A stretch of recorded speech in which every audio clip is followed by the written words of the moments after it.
Este mensaje fue impartido en la Iglesia Bautista Roca Eterna de la Ciudad de México. Para más información, visita nuestro sitio de internet rocaeternamexico.com o en Facebook Roca Eterna México. Esperamos que este mensaje sea de bendición a tu vida. ¿Quién de nosotros, hermanos, amigos, puede estar casado con dos personas al mismo tiempo?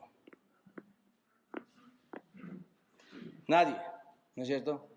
Bueno, hay quienes son realmente un desastre y sí lo hacen, ¿no? Pueden estar casados con dos, hasta tres personas, ¿no?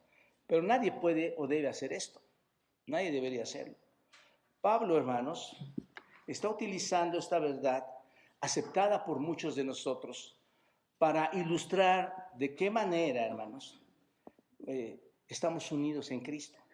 Según lo hemos estado estudiando desde el capítulo 6, en qué manera estamos unidos en Cristo y cómo es que quedamos fuera del control de esta ley. Es lo que Pablo nos va a explicar en unos momentos más. Pero estos versículos, cuando leemos los versículos del 1 al 6 que estamos viendo en este capítulo 7, están relacionados con el capítulo 6 del versículo 14. Están ligados en él. Observa lo que dice en el versículo 6, 14. Porque el pecado no se enseñará de vosotros, pues no están bajo la ley, sino bajo la gracia. Se relaciona con lo que vamos a estudiar ahorita.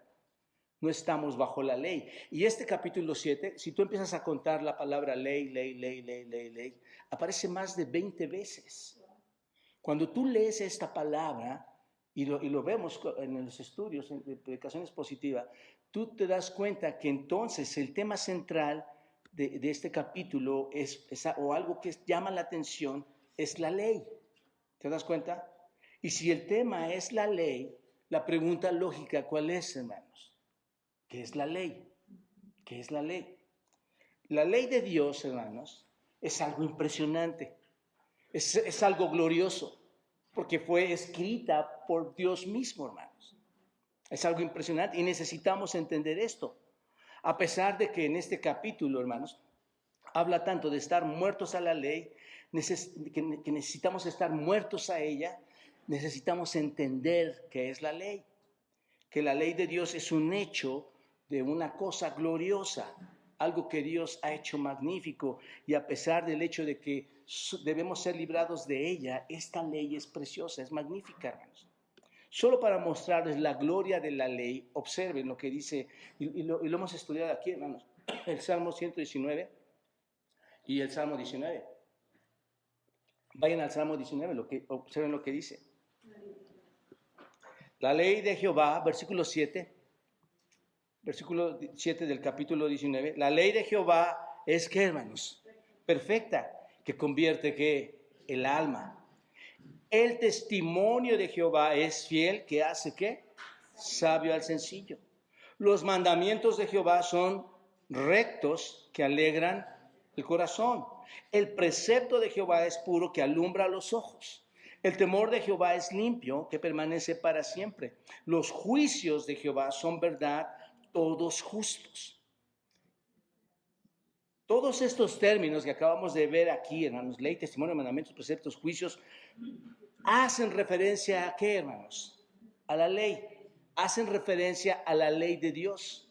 Cuando tú vas por toda la Escritura, te vas a dar cuenta cómo se hace tanta referencia a la ley. Luego observa el versículo 10 lo que dice.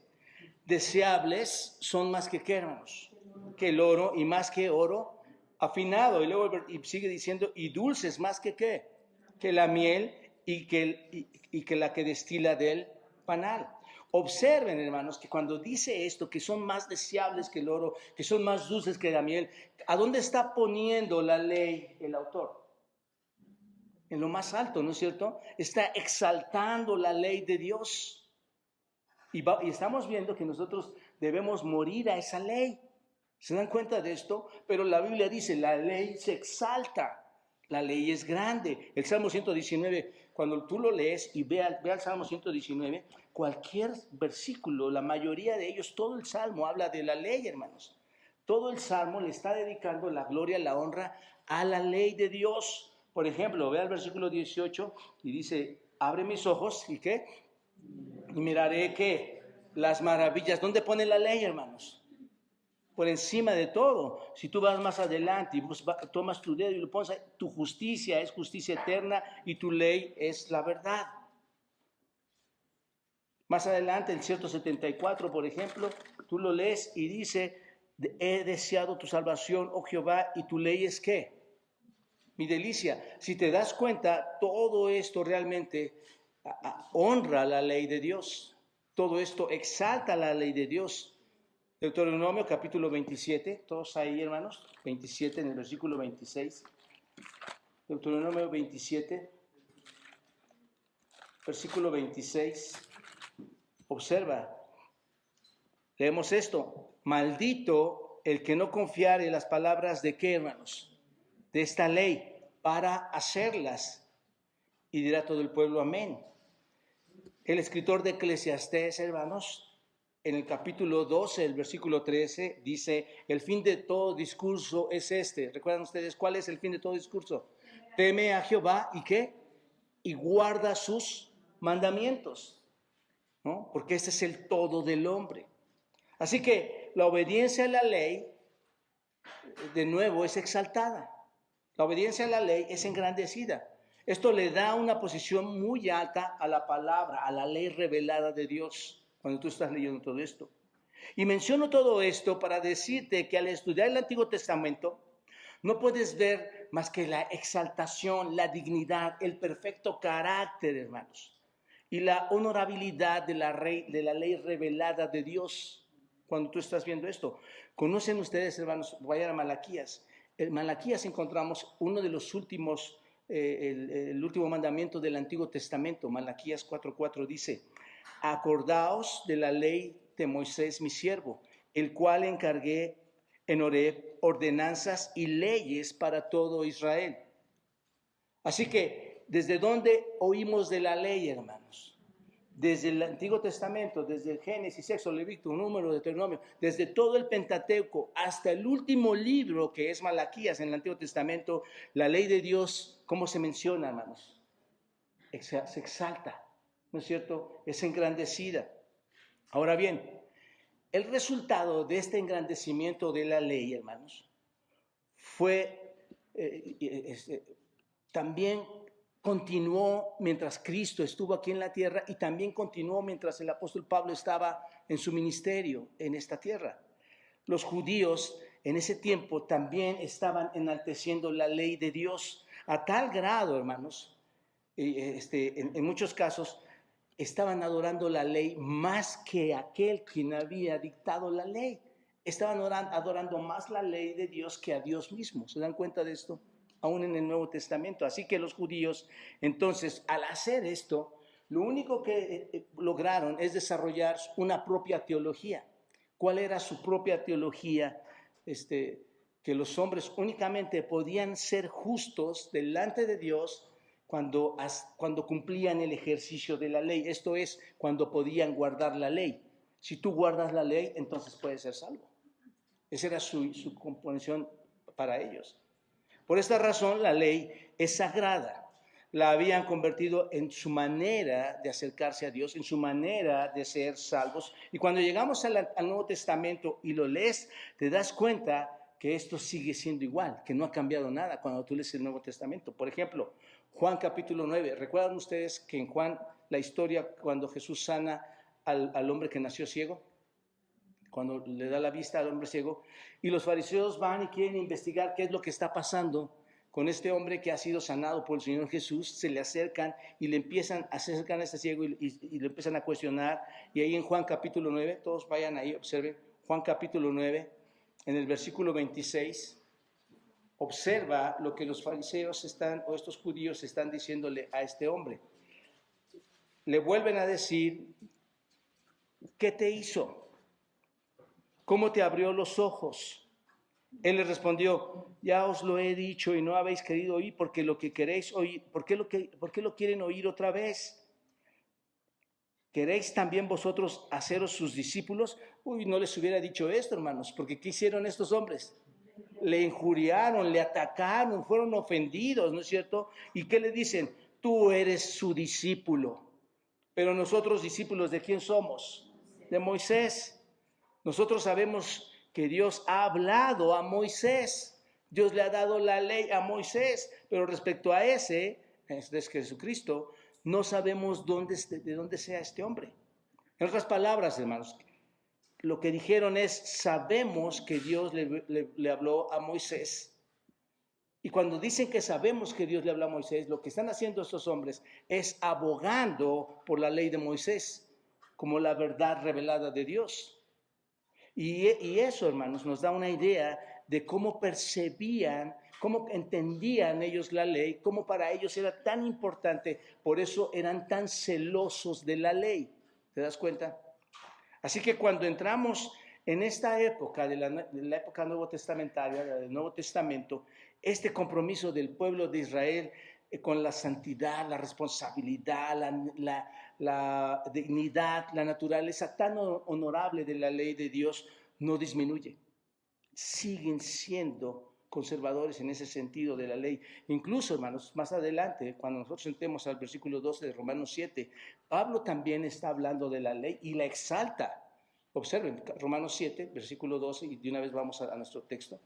Romanos 7, versículo 12, Pablo exalta la ley y dice, de manera que la ley, a la verdad, ¿qué es, hermanos? ¿Y el mandamiento qué es? Santo, justo y bueno. El punto, hermanos, es que ustedes observen cómo la ley de Dios desde el principio del Antiguo Testamento hasta este tiempo del Nuevo Testamento, la ley de Dios es exaltada. ¿Te das cuenta? Ahora, para resumir todo esto, quisiera que pongan mucha atención, hermanos. Romanos 3. Regresen a Romanos 3. Porque en realidad todo lo que hemos estudiado tiene relación con este capítulo y con el 8. Lo vamos a ver después. Vayan a Romanos 3, en el versículo 21 y observen. Observen lo que dice Romanos 3:21, para resumirlo. Luego por la fe invalidamos la ley. La ley, recuerden que hasta ahorita que la ley es exaltada. Luego por la fe invalidamos la ley. ¿Qué dice Pablo? En ninguna manera. Sino que, ¿qué es lo que hacemos cuando entras a la fe? Confirmas la fe. No pierdan de vista esto, hermanos. No pierdan de vista esto. ¿De acuerdo? En otras palabras, si puedes venir a Dios por fe, si te arrepientes, crees en el Señor y llegas a Él por fe y no tienes por qué guardar la ley en tu propia fuerza, entonces, ¿anulamos la ley? No. Y recuerden que este es un no muy profundo. No, ni Dios lo quiera, para nada. Porque, hermanos, recuerden que la ley es muy exaltada. ¿De acuerdo? Entonces, no lo hacemos. Más bien, ¿qué es lo que sucede? Confirmamos la ley. Entonces, Pablo quiere establecer el lugar que la ley ocupa. Es lo que nos quiere enseñar. ¿Qué lugar ocupa la ley entonces? Ahora, con todo esto en mente, hermanos, que la ley es sagrada, que es buena, que es honorable, que es justa, que es santa, que es respetable. Mira lo que dice Romanos 3, ahí en el versículo 19, observa. Pero sabemos que todo lo que la ley dice, lo dice ¿a quiénes? A los que están bajo la ley. Todo lo que la ley dice está dirigido ¿a quiénes? A los que están bajo la ley. ¿Para qué, hermanos? Para que toda boca se cierre y todo el mundo quede bajo ¿qué? Bajo el juicio de Dios. Ya que por las obras de la ley, ningún ser humano será ¿qué, hermanos? Nadie podrá ser justificado por las obras de la ley. ¿No es cierto? Delante de Él, porque por medio de la ley es ¿qué? El conocimiento del pecado. ¿Te das cuenta? Vamos a un paréntesis aquí. ¿Cuántas personas, hermanos, están tratando de hacer obras, tratando de cumplir con la ley? Tú tomas la escritura y dices, ya no voy a mentir. Piensas que por ofrendar, por no mentir, por asistir, por entrar en todas esas reglas, tú vas a poder tener entrada al cielo. Inconscientemente muchos de ustedes o muchos de nosotros podríamos pensar así. Yo hago muchos actos que dan honra a la ley, cumplo con ella. Pero ¿qué dice Romanos 3? Nadie va a ser justificado, ¿por qué? Por las obras de la ley.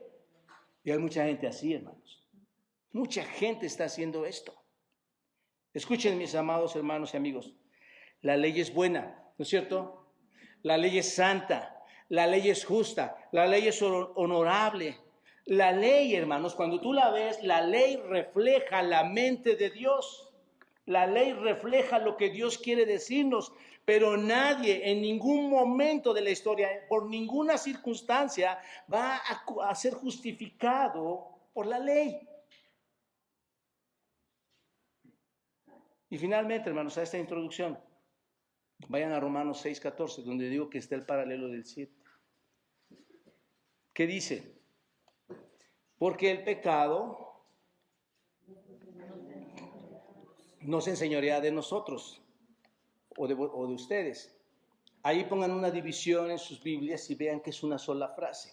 Y luego observen, pues no estáis bajo la ley, sino bajo la gracia. No estamos bajo la ley, hermanos. ¿Están de acuerdo en esto? Observen que hay dos declaraciones aquí en Romanos 6:14. Dos declaraciones importantes, dos declaraciones primordiales.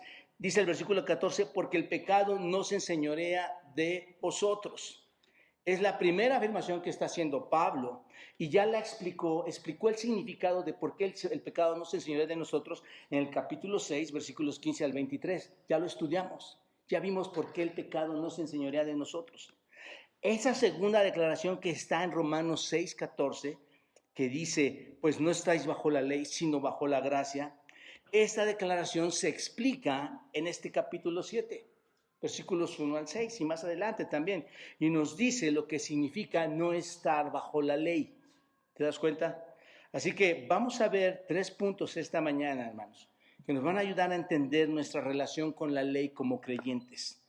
Y tal vez tú nunca te has preguntado, o tú has dicho, no, yo sé que no hago nada en la ley, pero hermanos, en un sentido, tú has tomado la Escritura y has hecho de ella una ley donde por obras cumples a la ley, perdiendo de vista a Dios. Quieres cumplir lo que la ley dice, pero pierdes de vista lo que Dios quiere. ¿Te das cuenta?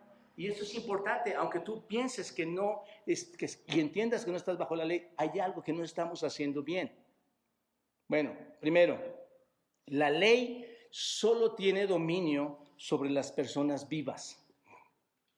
Solo domina sobre las personas vivas. Versículo 1. ¿Acaso ignoráis, hermanos? Pues hablo con los que conocen la ley. ¿Quiénes eran los que conocían la ley? Los judíos. Que la ley se enseñorea del hombre entre tanto que éste vive. Esto es muy sencillo, hermanos. Pablo habla a sus hermanos judíos que conocen la ley y les dice, ¿no sabéis? ¿No sabéis? La idea es que realmente no son ignorantes de esto. Ustedes sí saben, ustedes sí conocen. Es asumir lo que saben. Pablo estaba asumiendo que ellos sabían. Apela a que asume lo que saben. Y él les está diciendo, ustedes saben esto, porque yo les hablo a los que conocen la ley. ¿La conocían? Claro que sí. Estoy hablando con personas que entienden la ley. Realmente todo el mundo sabe, ¿no es cierto? Cualquiera que sea la ley, incluso ustedes y nosotros sabemos que cualquiera que sea la ley, sabemos, hermanos, aún nuestra propia ley mexicana, cualquier ley, cualquiera que conozca la ley, sabe que la ley solo tiene autoridad sobre quiénes, sobre las personas vivas. La ley tiene autoridad únicamente sobre las personas que viven. ¿Están de acuerdo en eso, hermanos? ¿Se han percatado de esto o no? La ley solo es efectiva con la persona que está viva. Cuando alguien muere, por ejemplo, en un accidente de tránsito por ir en sentido contrario, tú no ves al de tránsito, hermanos, que se acerca con el muerto que iba en sentido contrario y le dice, oye, ¿sabes qué? Te voy a aplicar la ley. 5 días de multa. ¿Por qué no lo hace, hermanos? Porque la ley no aplica para los muertos. ¿Te das cuenta de esto? La ley no aplica para los muertos. Entonces, la ley no solo se aplica a una persona muerta, la ley solo se aplica a las personas que están vivas, hermanos. ¿De acuerdo? Únicamente a ellos. Punto 2. este segundo punto que nos ayuda a entender nuestra relación con la ley como creyentes, es una ilustración del matrimonio. Por eso Pablo mete esta ilustración, observa. Porque la mujer casada está sujeta por la ley al marido mientras éste vive. Pero si el marido muere, ella queda libre de la ley del marido, así que si en vida del marido se uniere a otro varón, será llamada adúltera. Pero si el marido muriere, es libre de esa ley, de tal manera que si se uniere a otro marido, no será adúltera. Esta es una ilustración impresionante, hermanos. Es muy fascinante escuchar esto en cuanto a una ilustración del matrimonio. Solo como comentario al margen, hermanos. Debemos considerar esta ilustración que el apóstol Pablo está poniendo en este pasaje, hermanos, en esta ilustración del matrimonio, como lo que es solo una ilustración, hermanos. No tenemos que empezar a alegorizar este pasaje. Es solo la ilustración. ¿Se dan cuenta? Bueno, está hablando esta porción de una mujer casada. ¿Se dan cuenta? Una mujer casada es una señora casada. Ella está obligada, esto es, ella está sujeta por la ley a su esposo mientras él viva. ¿Se dan cuenta? Si él muere, ella queda liberada de la ley de su esposo, de la ley de su marido. La ley de matrimonio no se aplica a su esposo si éste está, ¿qué? Muerto. ¿Te das cuenta? No quedas atado al cadáver por toda tu vida. Quedas liberada. Esto es simple, hermanos, ¿no es cierto? Es solo una analogía, así de simple es esto. Pero el pensamiento clave aquí, hermanos, es mientras viva. ¿Dónde está? Aquí está. Gracias. Este es el pensamiento clave, hermanos. Es donde nos tenemos que enfocar. Mientras viva, la ley obliga a las personas y es ejecutable para ellos mientras estén vivos. ¿No es cierto? Y el versículo 3 solo lo está afirmando. Observa. Así que si en vida el marido se uniere a otro varón, será llamada adúltera. Si su esposo vive y se casa con otro hombre, ¿cómo se va a llamar? Adúltera. Así es, ¿no? Porque la ley así lo dice. Así le va a aplicar. Obvio, hermanos, no puedes hacer eso. O sea, porque no solo te van a llamar adúltera, ¿cómo te van a llamar? Polígama, ¿no es cierto? Y para todos quedarás a los ojos de ellos. Pero el objetivo de la ilustración es simplemente decir que la ley solo se aplica ¿cuándo? En el matrimonio. Y es lo que está haciendo Pablo. Mientras ambos miembros, la pareja, están vivos, ahí se aplica. Cuando uno muere, es la ley del matrimonio, esa ley del matrimonio ya no es aplicable. ¿Qué tan libre queda ella?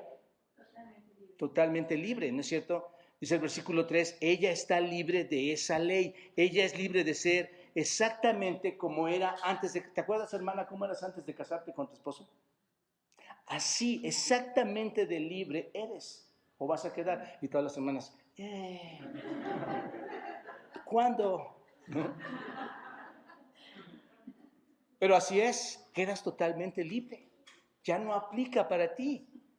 Ella es libre de ser exactamente como era antes de casarse con su esposo. Es tan libre, hermanos, que puede casarse con otro hombre. ¿Te das cuenta? Y sabemos esto porque el Nuevo Testamento también lo menciona en 1 Corintios 7:39, cuando dice, la mujer casada está ligada por la ley mientras su marido, ¿qué? Vive. Pero si su marido muere, ¿qué dice Corintios? Libre es para casarse con quien quiera, con tal de que sea en el Señor, obvio, hermanos. Dice Pablo, ustedes tienen derecho de casarse, pero asegúrense que sea con un cristiano, ¿no? Básicamente es lo que está diciendo. El punto es que la muerte, hermanos, termina por completo con la ley.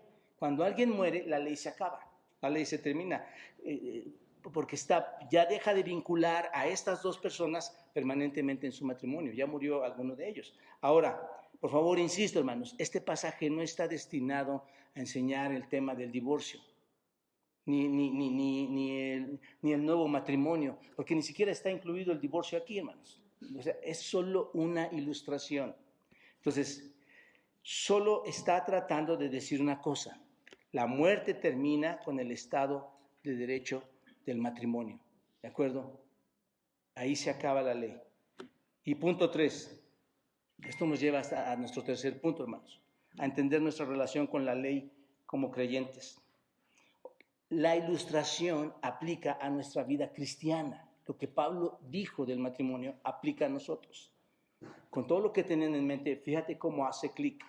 Así también vosotros, hermanos míos, habéis muerto a la ley mediante el cuerpo de Cristo, para que seáis de otro, del que resucitó de los muertos, a fin de que llevemos fruto para Dios, porque mientras estábamos en la carne, las pasiones pecaminosas que eran por la ley obraban en nuestros miembros llevando fruto para muerte, pero ahora estamos libres de la ley por haber muerto para aquella en que estábamos sujetos, de modo que sirvamos bajo el régimen del nuevo del Espíritu y no bajo el régimen viejo de la letra. Pablo aplica la ilustración al creyente y a su relación con la ley, hermanos. Observa el versículo 4. Así también. Esto significa por lo tanto. Es lo mismo, por lo tanto. Vosotros, ustedes también están muertos a la ley. Es lo que dice ahí. Ustedes están muertos a la ley. En el griego, esta palabra muerto, hermanos, es ejecutar, es dar muerte. Entonces diría algo como esto: por lo tanto, ustedes, hermanos míos, fueron ejecutados. Acuérdense que está hablando a estos hombres. Y usa un verbo auristo, habéis muerto, hermanos. Este es un verbo auristo. En realidad es pero junto es un verbo auristo. ¿Y qué es un verbo auristo, hermanos? Recuerden, es algo, les está recordando que es algo que sucedió en el pasado, en un momento del tiempo en el pasado sucedió esto. Entonces, en el pasado alguien fue ejecutado. Es lo que está diciendo Pablo. La pregunta sería, si yo soy cristiano, ¿cuándo me ejecutaron? ¿Cuándo me mataron? ¿Cuál es la respuesta, hermanos? ¿Cuándo fui ejecutado? Bueno, regresen a Romanos 6. Obsérvenlo. Ahí está la respuesta, versículos 3 y 4. Romanos 6, versículos 3 y 4. ¿O no sabéis que todos los que hemos sido bautizados en Cristo Jesús, hemos sido bautizados en qué, hermanos? En su muerte. Ahí está. Porque somos sepultados juntamente con Él para muerte por el bautismo, a fin de que como Cristo resucitó de los muertos, para gloria del Padre, así también nosotros andemos en vida nueva. Porque si fuimos plantados juntamente con Él en la semejanza de su muerte, así también lo seremos en la de su resurrección. Sabiendo esto, que nuestro viejo hombre, ¿qué pasó, hermanos? Fue crucificado juntamente con ¿quién, hermanos? Con Él. Nuestro viejo hombre, del que ya hemos hablado domingos pasados, nuestro viejo hombre, ¿en dónde fue crucificado, hermanos? ¿Junto con quién? Para que el cuerpo del pecado sea destruido, a fin de que no sirvamos más al pecado, porque el que ha muerto ha sido justificado del pecado. Les pregunto, hermanos, ¿dónde fue nuestra muerte? ¿En el Calvario? Con Él. Ahí morimos, hermanos. Ahí todos morimos, ¿no es así? Hemos estado estudiando y hemos estado aprendiendo que cuando pones tu fe en Jesucristo, estás unido ¿con quién? Con Él. Estás unido con Cristo. Mueres con Cristo en una muerte espiritual real. Y aquí importante, hermanos, observa que si tú no comprendes esta situación y tú no estás entendiendo si has muerto espiritualmente, tu vida va a ser un fracaso. Tu destino va a ser un fracaso. Solo te estás engañando. Solo llegas a la iglesia porque sabes que el domingo se abre o porque el miércoles se abre. El punto es entender si tú has estado crucificado juntamente con Cristo. Si ya no eres tú y es Él en ti. Si Él ahora, si tú has sido bautizado por Él, has sido lleno por Él. Esta es la idea, hermanos. Es teología realmente, pero es una explicación concreta y profunda. Tienes que entender, esta es tu situación, esta es tu vida, este es tu caso. No es el caso de la persona de frente, es tu caso. Tú tienes que atender a tu caso. Tú fuiste clavado también en un sentido, en ese Calvario.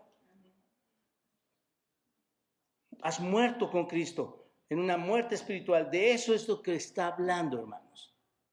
Ahora bien, escucha con mucha atención esto. La ley, antes de que vinieras a Cristo, no tenía la capacidad de salvarte, ¿o sí?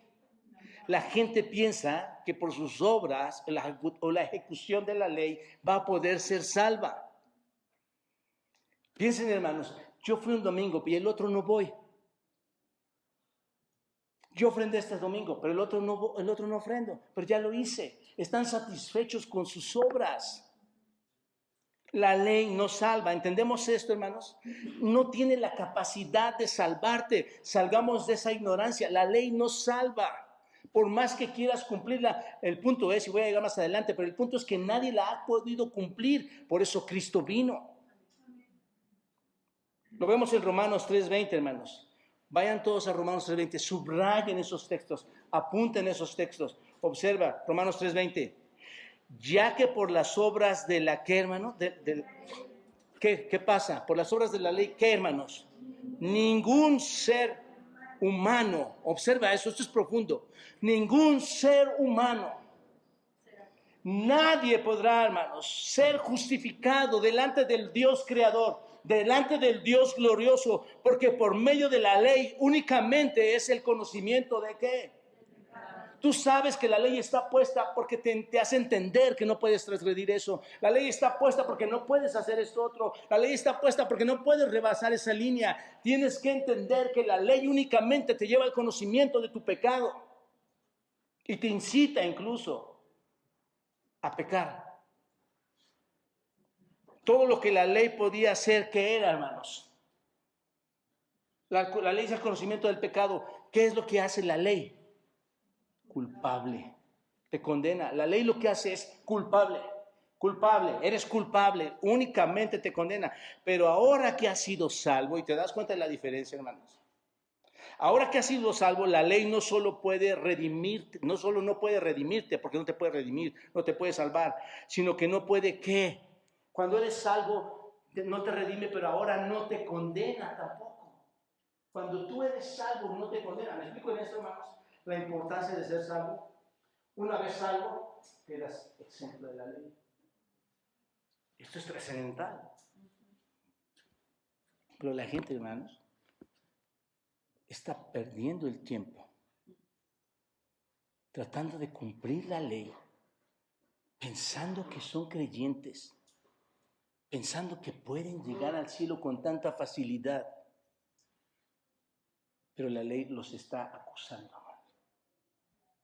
Los va a llevar al juicio de Dios. Todo lo que la ley exige, ¿qué es, hermanos? Muerte, ¿no es verdad? En la Escritura, ¿qué dice Romanos 6:23? La paga del pecado es ¿qué? Muerte. Eso es lo que exige la ley. La ley dice, tú pecaste, tú mueres, ¿no es cierto? En Ezequiel 18, hermanos, ¿qué dice? El alma que pecare, ¿qué dice? Esa morirá. Otra vez señalando, el alma que pecare, esa morirá.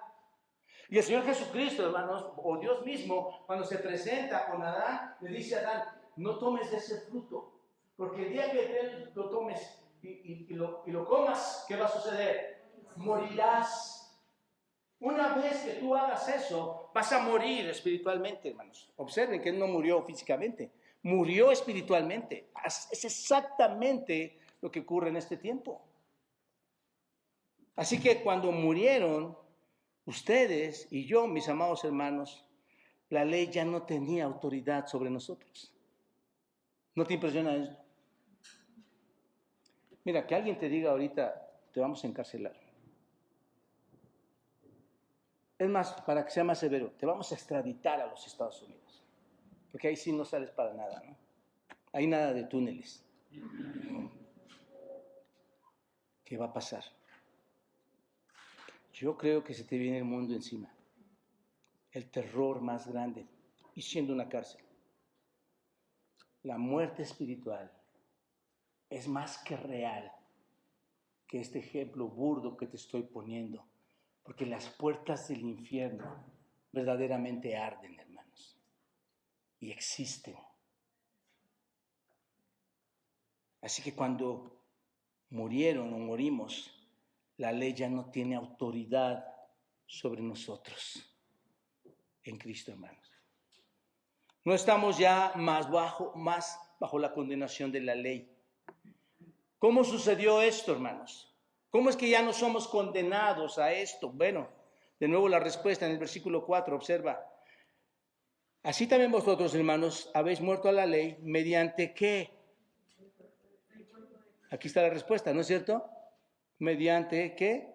El cuerpo de Cristo. ¿Qué significa esto, hermanos? Mediante el cuerpo de Cristo. ¿Qué significa? Por la ofrenda, por el sacrificio en la cruz de nuestro Señor Jesucristo, ¿no es cierto? Por su crucifixión. Jesús en la muerte satisfizo la ley, hermanos. ¿Te das cuenta? La ley que exige muerte. Y Jesucristo satisfizo la ley porque murió lo que la ley, porque así la ley lo exigía, ¿no es cierto, hermanos? La ley exige eso. El pago de la pena en su totalidad por todos nosotros nos liberó de la ley, hermanos. ¿Se dan cuenta? Ya no hay forma. El cobro ya ha sido dado. Según a los Corintios 5:21 dice, al que no conoció pecado, por nosotros lo hizo ¿qué? Pecado, para que nosotros fuésemos hechos justicia de Dios en él. Así que fui condenado a muerte por la ley. Tú fuiste condenado a muerte por la ley. Desde tu nacimiento hemos sido condenados por la ley y ahora hemos cobrado vida en nuestro Señor Jesucristo. ¿Te das cuenta? Pero un elemento, hermanos, que sobresale aquí en este versículo 4, obsérvalo. ¿Cuál es? Mediante el cuerpo de Cristo, y observa, ¿cuál es algo importante aquí? ¿Para qué? Para que seas de otro. Esto es importante, hermanos. Para que seas de otro. La salvación, hermanos, es un cambio de nuestra relación completamente. Ya no tienes el primer marido que tuviste, ¿no es cierto? ¿Se dan cuenta, hermanos? Ya no tienes ese primer marido, ya no estás bajo la esclavitud de la ley. Ahora estás casado ¿con quién? Con Jesucristo. Esta es la razón de la ilustración. Es una imagen hermosa, ¿no es cierto, hermanos? Por eso da la ilustración. Ahora tú ya has muerto ¿a quién? A esa ley, pero ahora tienes un nuevo marido, ¿no es cierto? ¿Quién es? Cristo. ¿Esa ley te condena? Por tu marido. Lo vemos en Efesios, en capítulo 5, la iglesia es vista como la novia de Cristo, ¿no es cierto? Nosotros somos la esposa de Cristo, hermanos, que hemos sido liberados por Él. Así que estamos llamados a casarnos con otro. Y nos dice, ¿con quién? ¿Cuál, hermanos? ¿Con quién es el que nos debemos de casar?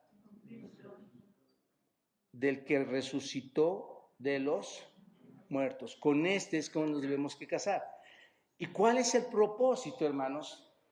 De que ahora morimos a uno, vivimos en otro, salimos de la ley, estamos unidos en matrimonio con nuestro Señor Jesucristo. ¿Cuál es el propósito de unirnos con Él? Aquí está, el propósito a fin de que llevemos frutos. ¿Para quién, hermanos? Para Dios. ¿Te das cuenta? Gracias a Cristo damos frutos. Gracias a Cristo damos frutos. Y esto es algo que tenemos que entender. ¿Hay frutos en mi vida para Dios? Lo que yo hago demuestra una nueva criatura en Cristo. La forma de actuar demuestra que soy un verdadero creyente, redimido por Cristo, apartado ya de la ley en ese sentido. Son preguntas que son importantes hacerlas, hermanos, amigos. En Cristo damos frutos. No existe, hermanos, tal cosa como un cristiano que dice que no hay frutos, hermanos. La salvación siempre va a producir fruto. Siempre va a producir fruto. Por eso en un sentido es tan sencillo ver a un verdadero creyente, hermanos. Debido a que tenemos una vida transformada en Cristo, podemos dar fruto a Dios. Y solo aquella persona que es espiritualmente, que ha sido espiritualmente viva, que ha muerto a su pecado, que ha muerto a la ley, podrá producir fruto espiritual y ese fruto se va a mostrar en una vida santa. ¿Te das cuenta? Por eso Juan 15, ¿recuerdan qué dice Juan 15, versículo 4? permaneced en mí, ¿y yo qué? En vosotros. Como el pámpano no puede llevar fruto por sí mismo, tú solo no lo puedes llevar, son tus propios frutos, son tu propia obra, es tu propio pensar, es tu manera de llevar el cristianismo. Es tu manera de creer cómo se maneja la iglesia, cómo se maneja el pueblo de Dios, cómo se maneja la escritura. Esos son tus propios frutos que no tienen valor, pero la Biblia dice como el pámpano no puede llevar fruto por sí mismo si no permanece en la vid, así tampoco vosotros, si no permanecéis en mí, si no estás casado conmigo, si no estás unido conmigo, si no has muerto a la ley, si no has muerto a tu pecado. Yo soy la vid, vosotros los pámpanos. El que permanece en mí, yo en él, este lleva mucho fruto. ¿Te das cuenta? Ese es el propósito. Porque separados de mí, ¿qué puedes hacer? Nada. Una persona casada con Cristo puede engendrar, hermanos, descendencia espiritual. En otras palabras, si eres salvo, vas a producir fruto para nuestro Dios. Vas a producir el fruto de un corazón amoroso. ¿No es cierto, hermanos? Un verdadero creyente internamente de su corazón produce amor, hermanos. Un amor que Dios le ha dado en Cristo. Un amor que no tenía el hombre. Un amor que produce desde el fondo de su corazón. Un amor que es justo, produce justicia. Produce buenas obras internas y las refleja externamente. Y esto únicamente son actos del corazón para la gloria de Dios, ¿no es cierto? Porque finalmente para eso fuimos diseñados, para dar la gloria a Dios, hermanos. Y un verdadero creyente va a dar un fruto de corazón. Y además de ese fruto, hermanos, va a dar también, como dice Gálatas, amor, gozo, paz, bondad, fe, mansedumbre, templanza. Va a dar todos estos frutos, hermanos. Sin embargo, piénsenlo, hay muchas personas que creen que pueden estar casados con Cristo y el producto es libertinaje. Licencia para pecar, para producir pecaminosidad, pero no es así, hermanos. No es verdad que hoy el cristianismo se ha volcado a ese libertinaje, hermanos. Yo soy libre en Cristo, pero todos tus actos, hermanos, no glorifican a Dios. Hay pleitos y contiendas. Hay diferencias en las familias cristianas. Hay diferencias entre iglesias. Hermanos, ese no es el verdadero cristianismo. El verdadero cristianismo es el fruto que viene de dentro, hermanos. ¿No es cierto? Del corazón.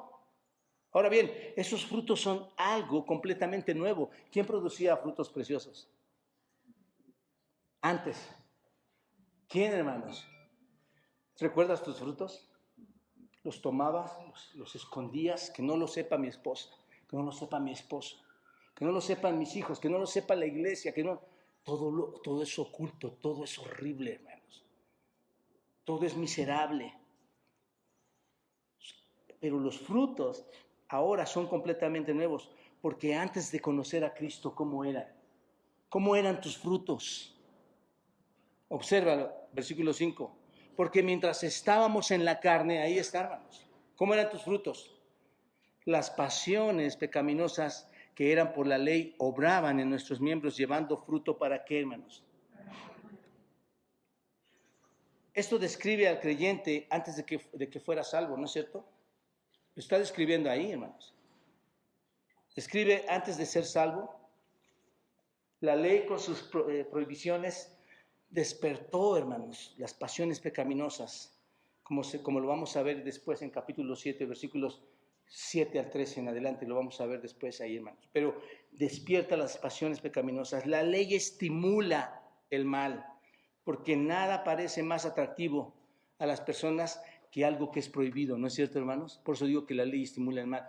Entre más te lo prohíben, ¿qué quieres hacer? No vayas a agarrar aquí, porque aquí no puedes abrir, ¿de acuerdo? ¿Qué hay ahí? No te interesa, tú no lo abres. ¿Y qué haces?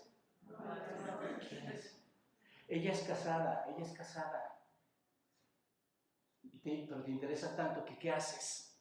Está prohibido. Pero la ley, ¿qué hace? Te estimula a hacerlo. ¿Te das cuenta de esto?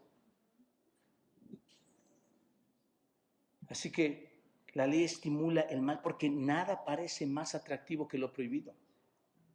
¿Se han dado cuenta de esto, hermanos? De verdad. Entre más prohibiciones haya, más lo quieres hacer.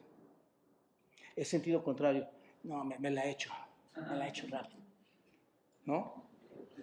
Entre más reglas haya, más quieres hacerlo. Solo dile a la gente que no puede hacerlo y mira, se van a ir corriendo a hacerlo. Diles que no lo hagan y lo van a hacer. Así que la ley estimula el pecado, hermanos. Pero observen que antes estábamos dominados, envueltos ¿por qué, hermanos? Por el pecado, por la carne, ¿no es cierto? Estábamos envueltos por la carne. ¿La carne qué produce, hermanos? Pasiones pecaminosas, ¿no es cierto? Y luego, hermanos, estimulada ¿por quién? Por la ley, ¿no es cierto? Como resultado, ¿qué obtenemos? Qué precioso versículo, ¿no es cierto, hermanos? Ahí está el ciclo. Ahí está plasmado el ciclo. Esta palabra carne, hermanos, que aquí se usa, tiene dos sentidos, ¿no es cierto? Cuando dices, el Señor Jesucristo vino y dio su carne en sacrificio, es un sentido positivo, ¿no es cierto, hermanos? Pero este sentido de la palabra carne aquí, es con un sentido de que cuando habla de la carne, hermanos, se está hablando de la maldad. Es más, ¿para qué explicarlo? Veamos nuestra carne y vamos a decir, somos maldad pura. Nosotros somos maldad pura. Nuestra carne hace de las suyas. Eso es lo que significa. Si quieres verlo, ya no te lo digo en el griego, te lo digo en el manual de Eduardo Ortiz. Eso es lo que significa, vernos a nosotros con toda nuestra maldad pura. Así es, hermanos. Entonces, esta palabra lleva la connotación de maldad, de ser malvado. Vayan al capítulo 8. Me voy a adelantar un poquito, pero vayan al capítulo 8. Encuentren esta palabra también bien marcada en todo el capítulo 8 constantemente. Observa el versículo 5, por ejemplo, de Romanos 8. Versículo 5. Porque los que son de la carne piensan en qué, hermanos? Cosas de la carne. Versículo 6. Porque el ocuparse de la carne es... Versículo 7. Los designios de la carne son enemistad contra Dios porque no se sujetan a la ley. Versículo 8. Los que viven según la carne no pueden agradar a Dios. Versículo 13. Porque si vivís conforme a la carne, ¿qué? Van a morir. Así que cuando estábamos en la carne es cuando no eras salvo. Cuando estabas en la carne es cuando no eres redimido todavía. Y nuestros frutos eran solo ¿para qué, hermanos? Para muerte, ¿no es cierto? Para muerte espiritual. Pero ahora ya no estoy en la carne. Tampoco tú estás en la carne. Si verdaderamente, y aquí es la clave, hermanos, tú y yo no estamos en la carne si verdaderamente ¿qué? Somos cristianos. ¿Te das cuenta? No es posible ver a alguien que dice ser cristiano y actúa en la carne, y vive en la carne, y habla en la carne. ¿Puedes hacer cosas carnales? Sí, cierto. Ya lo estudiamos mucho esto, hermanos. Como creyentes podemos hacer cosas en la carne, ¿por qué? Porque la carne está aquí. Sí lo podemos hacer, pero no estás en la carne. Muy importante esto, hermanos. Ya lo estudiamos. Muy importante. Está nuestra carne aquí, pero hay un poder en nosotros, el hombre interior transformado que hace en el espíritu que no nos domine esta carne. Finalmente, hermanos, en el versículo 6 dice, pero ahora estamos libres de la ley por haber muerto para aquella que estábamos sujetos, de modo que sirvamos bajo el régimen nuevo del espíritu y no bajo el régimen viejo de la letra. Esto es muy importante, hermanos. Observen esta palabra, pero ahora es como... Ya no estás en la cárcel. Ya no eres igual. Ya todo cambió. Tú eres una persona diferente. Pero ahora, eso como que nos refresca, ¿no es cierto, hermanos? Pero ahora, palabras grandes, palabra poderosa, hermanos. Pero ahora ya no estamos en la carne. Estamos liberados ¿de qué? De la ley. Este es el punto importante, hermanos. Si no entendemos esta parte de verdad y pidamos al Espíritu Santo y a Dios que nos ayuden a comprender esto, esta es la parte importante. Ahora hemos sido librados de cualquier responsabilidad legal. Ya nada te acusa si eres un hijo de Dios. Ya no hay un acta que te acuse, ya no hay una ley que te condena a muerte. ¿Te das cuenta de lo grandioso que es esto? Y de lo engañoso que puede ser para muchas de las personas que asisten o asistimos a la iglesia. La ley, ¿qué es lo que dice, hermanos? Eres culpable y mueres, ¿no es cierto? Pero el Señor Jesucristo murió, pagó nuestra muerte y nosotros morimos ¿con quién, hermanos? Con Él. La maldición que estaba sobre nosotros, ¿quién la tomó, hermanos? En el madero, ¿no es cierto? Cristo nos redimió de la maldición de la ley. Fuimos hechos cautivos por la carne, hermanos, ¿no es cierto? Por sus impulsos. Y caímos a la pecaminosidad por la ley y eso nos lleva a la muerte. Pero ahora ya no sucede eso. Ahora eso ya no nos retiene, hermanos. Así como vimos en el capítulo 6 que el pecado ya no es nuestro amo, así también lo vemos en este capítulo 7, que somos librados ¿de qué? De la ley. ¿Te das cuenta? Ya no puedo condenarte, ya nadie te puede condenar, ya no te puede matar la ley. Así que te pregunto, escucha esto, ¿hemos sido librados solo para hacer lo que queremos? ¿No es ridículo, hermanos? Si hemos sido librados por Cristo de tal magnitud, ¿hemos sido librados para hacer lo que tú y yo querramos? Para juzgar a la iglesia, para juzgar a la familia, para juzgar al creyente, para juzgar al esposo. ¿Hemos sido librados para eso? ¿Eso es el cristianismo, hermanos? ¿Podemos vivir nuestra vida en la manera que nosotros querramos, hermanos? No. ¿Hemos sido librados para qué? Por haber muerto para la... Pero ahora estamos libres de la ley, por haber muerto para aquella en que estábamos sujetos. De modo, aquí está, hermanos, ¿para qué hemos sido librados? Somos librados para que sirvamos. Siervo, dulos. Y esta palabra es duoleu, que es de dulos, siervo. Significa ser esclavos. Significa ser obediente, siervo obediente. No es un servicio exterior, hermanos. No es obedecer la ley de Dios mientras tu corazón interior, tu alma interior no responde. Esa es la cuestión del creyente, del supuesto creyente hoy en día. Dice creer en Dios, externamente muestra actos, pero internamente el corazón no responde, está muerto. Y el verdadero creyente va a servir a Dios de forma obediente. Esta es la idea por qué traducimos las palabras. Ser obediente, ser esclavo. ¿A quién ahora? A Dios, a mi esposo. No se trata, hermanos, de que nos volvamos legalistas, religiosos, hipócritas, sino que sirvamos bajo el nuevo régimen, el nuevo espíritu. Es lo que dice este versículo 6. Es una nueva calidad de las cosas, un tipo de servicio completamente diferente, hermanos. No es el servicio que tú das a las empresas, que tú das en tu casa. Es un servicio diferente, es en el espíritu. Es un servicio no externo con tus obras, es un servicio interno del corazón, hermanos.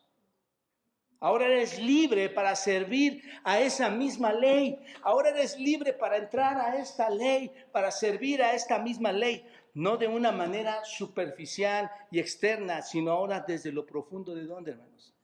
El corazón. Y esto, por supuesto, hermanos, ¿quién lo genera? El Espíritu Santo. Necesitas a Cristo, necesitas el Espíritu Santo. Tú no puedes servir de manera obediente porque no tienes a Cristo, no tienes el Espíritu. Todavía servimos a la ley, de hecho, hermanos. ¿Se dan cuenta que entonces la ley no la vino a eliminar el Señor Jesucristo, sino a confirmarla? Porque ahora, hermanos, de hecho, la servimos mejor de lo que podíamos servirla antes de ser redimido. Antes de ser redimido, ¿cómo servías a la ley? No podías, porque no servimos a la letra de la ley, dice el texto, sino al Espíritu. Ya no somos esclavos de un conjunto de reglas, hermanos, de valores. para ganar el favor de Dios. Ahora servimos a Dios por amor a Él, porque Él nos ha concedido la salvación. ¿Te das cuenta? Y ahora, cuando tú ves la ley, ¿qué haces? La obedeces. Ahora eres capaz de obedecerla. La ley no ha sido eliminada, hermanos. Es la mente de Dios. Y en Cristo tú puedes hacer cosas grandes. Concluyo aquí, hermanos. La ley no puede salvarte, o no podía salvarte. ¿Por qué? Porque no puedes cumplirla. Ahora que Dios te salvó, la ley no puede condenarte.